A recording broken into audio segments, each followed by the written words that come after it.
আসসালামু আলাইকুম প্রিয় নবম দশম শ্রেণীর শিক্ষার্থী। আমি আজ তোমাদের 11 অধ্যায়ের 11.1 অনুশীলনী এর 13 ও 14 নম্বর অঙ্কের সমাধান করে দেখাবো। দেখো 13 নম্বর দেওয়া আছে, বলছে যে দেখাও যে এবিসি ক্রমিক সমানুপাতি। তাহলে ক্রমিক সমানুপাতি কাকে বলে আগে আমি আলোচনা করে আসছি। ক্রমিক সমানুপাতি, এখন ক্রমিক সমানুপাতি হলো B square equal to AC লেখা যায়, অথবা এ অনুপাত বি ইকুয়াল টু বি অনুপাত সি, অথবা A divided by B equal to B divided by C. যে কোনো একটা হলে আমরা বলে দিতে পারবো যে এটা একটি ক্রমিক সমানুপাতি। তাহলে দেওয়া আছে সমাধান, দেওয়া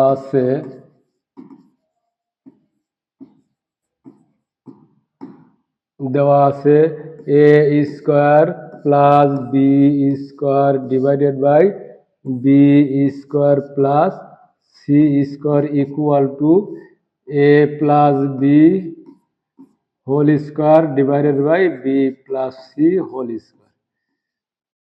দিস ইমপ্লাইজ, দেখো এখন তোমাদের সমস্যা হলো যে তোমরা বুঝতে পারো না আসলে কি করবে। এখানে দেখো একই জাতীয় রাশি পাশাপাশি রাখবো, অর্থাৎ এখানে দেখো A square plus B square আছে, এখানে B square plus C square আছে, আবার দেখো এখানে A plus B whole square আছে। তাহলে এ প্লাস এ বির সাথে এ বি যদি রাখি তাহলে আমাদের জন্য সুবিধা হয়। সমাধানের নিয়ম অনুযায়ী আমরা লিখতে পারি কি, যে B plus C whole square divided by B square plus C square equal to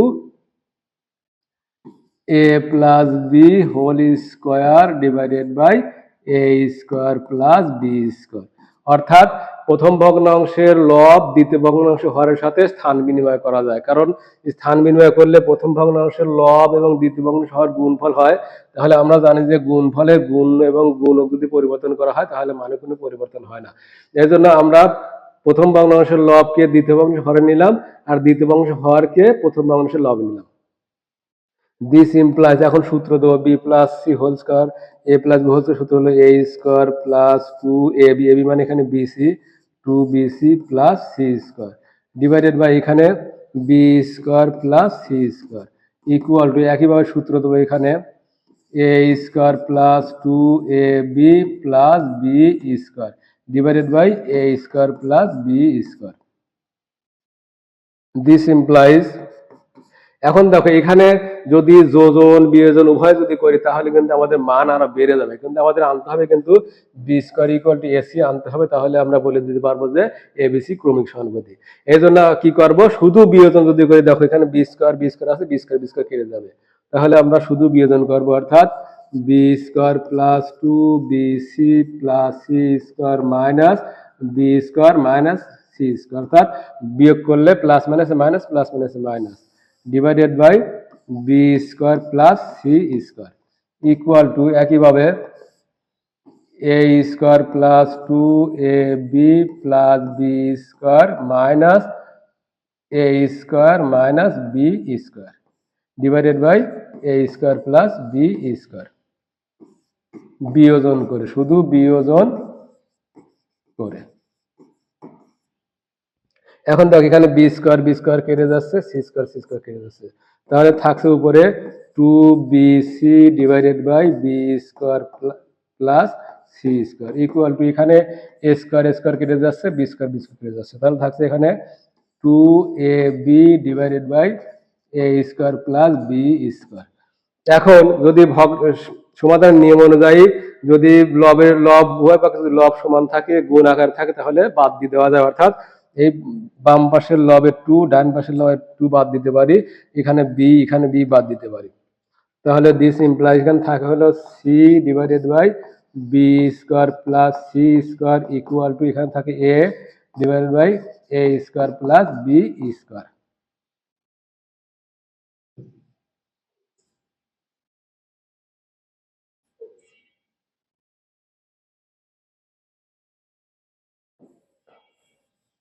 this implies, এখন এখানে দেখো তাহলে যদি আর গুণ করি তাহলে এ স্কোয়ার সাথে এ স্কোয়ার প্লাস বি স্কোয়ারের সাথে যদি সি গুণ করি তাহলে হচ্ছে এ স্কোয়ার সি,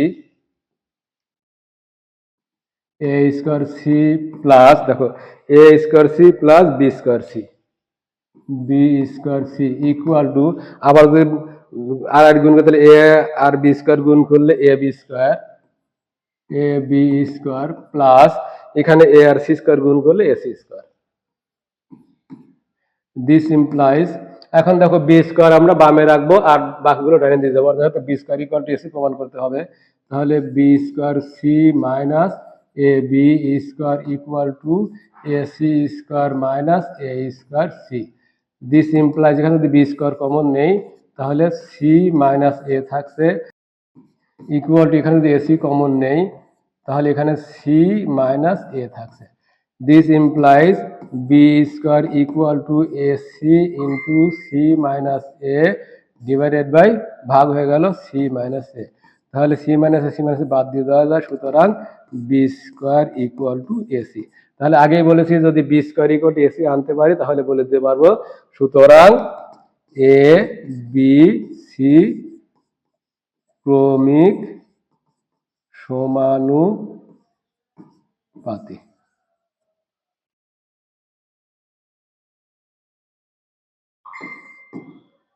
প্রুভড। আশা করি বুঝতে পেরেছো। এখন আমি তোমাদের 14 নম্বর অঙ্ক করে দেখাবো। 14 নম্বর দেওয়া আছে X divided by B plus C equal to Y divide by C plus A equal to Z divide A plus B হলে প্রমাণ করো যে।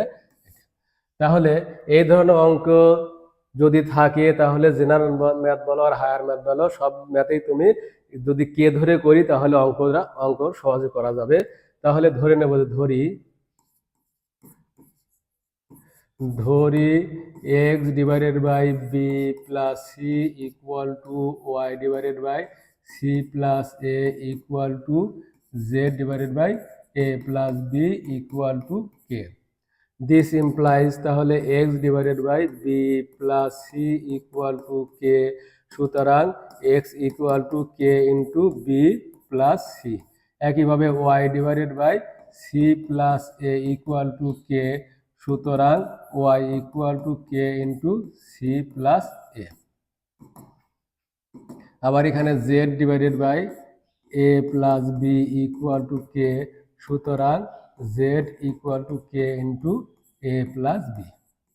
দেখো এখন এখন দেওয়া আছে A divide by Y plus Z minus X সমান B divide by Z plus X minus Y সমান C divide by X plus Y minus Z প্রমাণ করে দেখাতে হবে। তাহলে Y plus Z minus X equal to লিখে এখানে x Y Z এর মান যদি বসিয়ে দেই তাহলে ওয়াই এর মান হলো K into C plus A plus Z, Z এর মান হলো K into A plus B minus X, X এর মান হলো K into B plus C, K into B plus C equal to, এখন দেখো যদি গুণ করি তাহলে C K plus A K plus A K plus B K minus plus minus minus B K plus minus minus C K, তাহলে B K minus B K plus কেটে যাবে, C K minus C K plus কেটে যাবে, equal to থাকছে 2a কে। সুতরাং এখন যেহেতু বলা আছে A divide by Y plus Z minus X, তাহলে A divided by Y plus Z minus X equal to, এখানে এই থাকবে আর Y plus Z minus X এর মান হল 2a কে, যদি 2a কে বসিয়ে দেই তাহলে এ কেটে যাচ্ছে ইকুয়াল টু 1 ডিভাইড বাই 2কে। একইভাবে এখন Z plus X minus Y এর মান বসিয়ে দেবো, তাহলে Z plus X minus Y equal to Z এর মান হলো K into A plus B plus X এর মান হলো K into B plus C minus Y, Y এর মান হলো K into F C plus A, K into C plus A equal to, তাহলে এখানে এ K plus B K plus এখানে B K plus C কে, এখানে প্লাস মাইনাস মাইনাস সি কে minus এ কে, দেখো এ কে minus এ K plus কেটে যাবে, C K minus C K plus কেটে যাবে, equal to থাকছে হলো 2b কে। সুতরাং এখন লেখা যায় যে B divided by Z plus X minus Y, B divided by Z plus X minus Y equal to B, B থাকবে আর Z plus X minus Y এর মান হলো 2b-কে, তাহলে 2b-কে যদি বি কেটে দেয় তাহলে থাকে 1/2k। একইভাবে দেখো লিখবো হলো ও X plus Y minus Z, X plus Y minus Z equal to X এর মান হলো কে ইন্টু এক্স এর মান K into B plus C, তাহলে K into B plus C plus Y এর মান হলো K into C plus A, K into C plus A minus Z, Z এর মান হলো K into A plus B, K into A plus B equal to, এখন দেখো তাহলে B K plus C কে যদি গুণ করা হয় তাহলে এখানে C K plus A K R plus মাইনাসে মাইনাস এ কে মাইনাস বি কে। দেখো এখানে তাহলে minus B K plus B কে কেটে যাচ্ছে, minus A K plus A কে কেটে যাচ্ছে, তাহলে থাকছে 2c-কে, সি কে যোগ করলে 2c-কে। সুতরাং এখন লেখা যায় C divided by X plus Y minus Z equal to C divided by X plus Y minus Z এর মান হলো 2c-কে। সি যদি কেটে দেয় তাহলে থাকে 1/2k। এখন দেখো সব অনুপাতে প্রথম অনুপাতে 1/2k বের হয়েছে, আবার দ্বিতীয় অনুপাতে 1/2k বের হয়েছে, আবার দেখো তৃতীয় অনুপাতে 1/2k বের হয়েছে, তাহলে লেখা যায় সুতরাং A divided by Y plus Z minus X equal to B divided by Z plus X minus Y equal to C divided by X plus Y minus Z. Proofed. আশা করি বুঝতে পেরেছো। আমার চ্যানেলটিকে সাবস্ক্রাইব করে পাশে থাকবে এবং পরবর্তী পার্ট দেখার আমন্ত্রণ জানিয়ে এখানে শেষ করছি। আসসালামু আলাইকুম।